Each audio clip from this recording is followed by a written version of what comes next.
I have to say, I have not been this excited about a video in a long time. We're talking 5 golf habits that if you want to become a great golfer or just one of the better golfers at your club or just the best golfer that you can be, you have to have. Fact, no questions asked, these will help you become better at golf. So just to give you a bit of background to this, the other day, on-course lesson out here with Brad, we talked about these 5 simple things which actually he was able to implement into his game. Went out the next day, 46 points in a Stableford.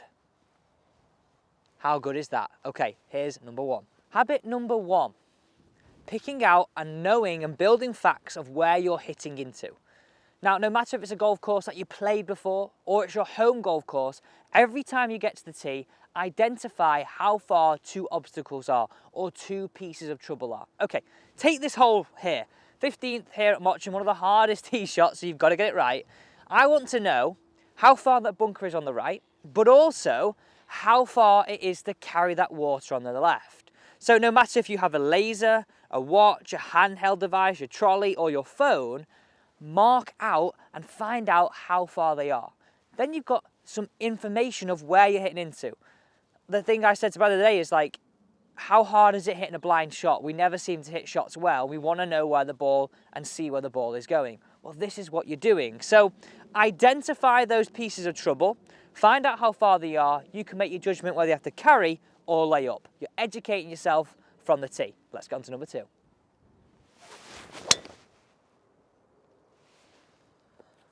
I see this mistake all the time. I want to say, remember there are 5 on this video, so do stick around to the end because just one of these might just make that difference. Okay, big risk shots. Big risk shots. When we're playing to a long par 3 or a heavily guarded green with bunkers, this is the strategy I want you to take. Middle of the green only. Do not get tempted when the greenkeeper sticks that flag nice and tight towards the front or even a little bit towards the bunker. Use this as an opportunity just to go, right, okay, middle of the green for me.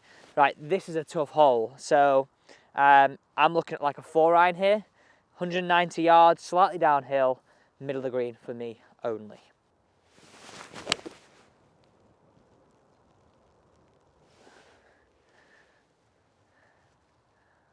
Whew, we just caught the fringe. So that way, just go for the centre of the green. Don't get drawn into that trouble.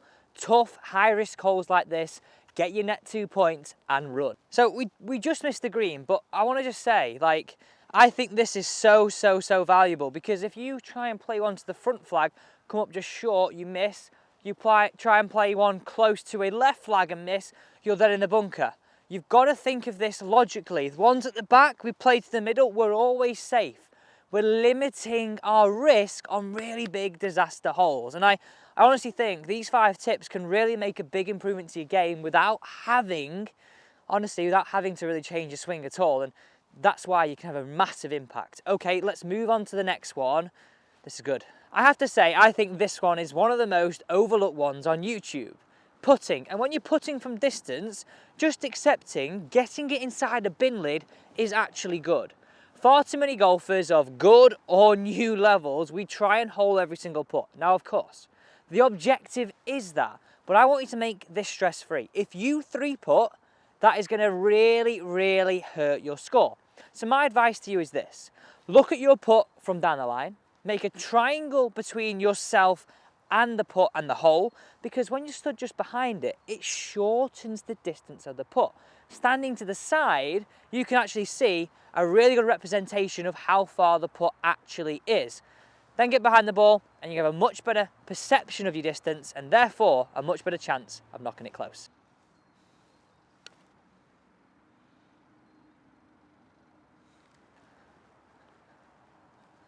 Now, this is something that I really want you to pay attention to, especially these last 2, right? Think of these scenarios, whether you're playing well mid-round or you're trying to close out a round, we either have, in those closing stages, holes that are fraught with danger in terms of distance, whether that's a par 5 or a long par 4. Now, this hole here, 18, I'm about 220, 230 yards away. This is just on the borderline of me being able to reach the green.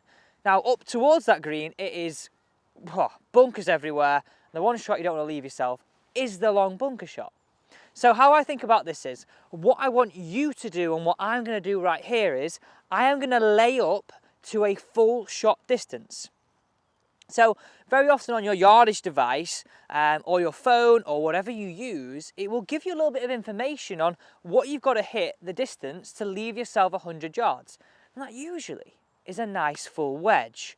So I know right here how far those bunkers are. We've given them a laser and I've got to hit a 140 yard shot in order to leave me around about 100 yards to the flag-ish, maybe just under. Okay.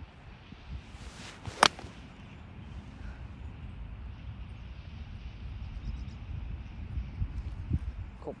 That is not half bad. 1, 2, 3, 4, 5, roughly around 6 yards past the 100 yard marker. So when you've got a situation like that, when the green is borderline being able to reach, because look at this here.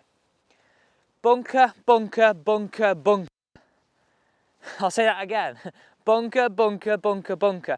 Now, the green side ones aren't so bad, but these two are. If you don't quite get it, you're going to look and stare a double bogey in the face, and that is a card wrecker, especially on your final hole. So the moral of the story here is, give yourself a layup to where you're left with a nice full shot into the green. This has left me a nice full 50, one of my wedges. I haven't got to worry about taking it off or doing anything. I'm now in a situation where I've taken what could have been a stressful hole into one that's very much stress-free.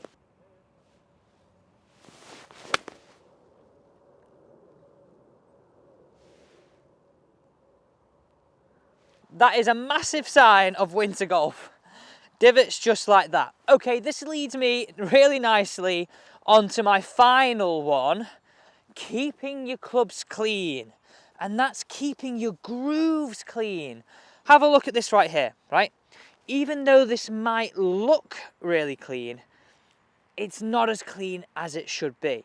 So what I really like to do is use something just like this if it is really quite bad. Grabbing one of these, getting the bits of dirt out, and really making sure I've got clean grooves. Especially in the wedges, right? We want some spin. So every time that you hit a shot, or any time that you're out on the golf course and it just looks a little bit too dirty, get a bit of a groove cleaner out, or just wet the end of your towel. Keeping your tools clean will allow you to hit better shots. There's nothing worse than getting a little bit of grass stuck between the club and the ball. If it's in the grooves, it will reduce the spin, and the ball might not do exactly what you want it to do. Well, it might not do that all the time, but it reduces the chances, right? Okay, they're my 5 golf habits that are going to seriously help you become a better golfer. Let's just run through them quickly on the side of the screen here. Number 1, lasering 2 things from the tee, building up a picture of where you're hitting into. Number 2, aiming for the centre of the green on tough holes. Number 3 was all about putting, playing it to the bin lid and working out how far you've got. Number 4 on our list, laying up when you've got trouble on long par 4s or even par 5s we can maybe reach into. And the final one, keeping those grooves clean, right? We want to keep those grooves clean, got more control of our golf ball. Thanks for watching.